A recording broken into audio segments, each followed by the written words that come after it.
Bike নিয়ে পরীক্ষা দিতে যাওয়ার সময় বেঘোরে প্রাণ গেল এক কলেজ ছাত্রের। ডাম্পারের চাকায় পৃষ্ঠ হয়ে মৃত্যু হল ঘটনাস্থলেই।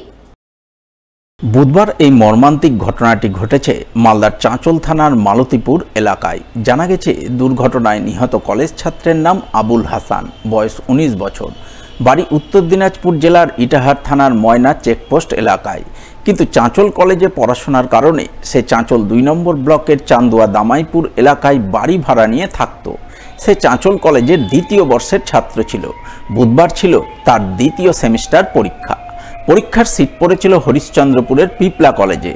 তাই এদিন সকালের দিকে বাইক নিয়ে পরীক্ষা দিতে বেরিয়েছিল। কিন্তু পরীক্ষা কেন্দ্রে যাওয়ার আগেই মালতীপুর এলাকায় ডাম্পারের চাকায় পিষ্ট হয়ে তার মর্মান্তিক মৃত্যু হয়। ঘটনাটা হয়েছে যে আমরা এসে দেখলাম যে উনি যাচ্ছিল চাঁচল থেকে, শামসি থেকে চাঁচল যাচ্ছিল।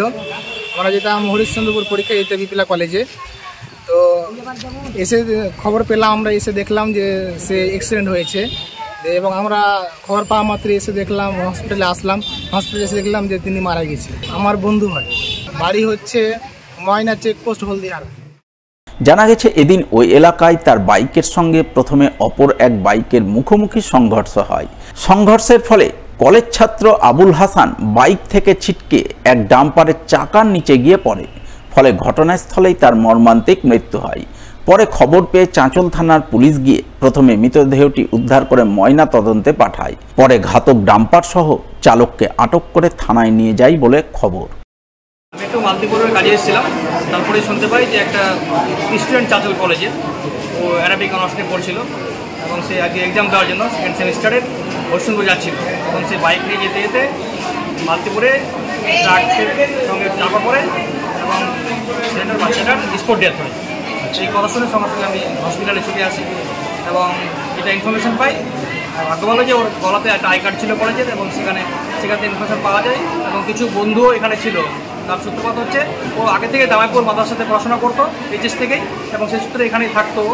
এবং ছেলেটার বাড়ি দেখলাম যে আমাদের উত্তর দিনাজপুরের বৈদ্যরাতে, আমাদের ইটার বিধানসভার অন্তর্গত। এবং এটা খুব মর্মান্তিক ঘটনা এবং আমাদের চাঁচল পুলিশ প্রশাসন জানে ব্যাপারটা। ওনারা ট্রাক্টরকে আটকেছে, যে ডাম্পার ছিল। খুব মর্মান্তিক একটা তরতাজা দেহ যেভাবে প্রাণ হারালো।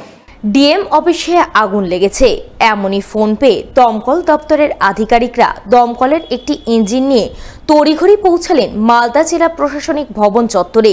কিন্তু পৌঁছানো মাত্রই দেখলেন আগুন লাগার মতো কোনো ঘটনাই ঘটেনি। ডিএম অফিসের ভুয়ো কর্মী পরিচয় দিয়ে ভুয়ো ফোন করে মিথ্যা আগুন লাগার খবর দিয়েছে। আর এই বিষয়টি বুঝতে পেরেই ফের দমকলের ইঞ্জিন নিয়ে ফিরে গেলেন মালদা দমকল দপ্তরের কর্মীরা। বুধবার এই ঘটনাকে ঘিরে সাময়িক চাঞ্চল্য তৈরি হয় মালদা জেলা প্রশাসনিক ভবন চত্বরে। ঘটনায় এক দমকল কর্মী জানান, ডিএম অফিসের পিএ পরিচয় দিয়ে তাদের ডিএম অফিসে আগুন লাগার খবর দেয়া হয়েছিল। কিন্তু এখানে এসে দেখলেন সেরকম কোনো ঘটনাই ঘটেনি, তাদের ভুয়ো খবর দেয়া হয়েছিল।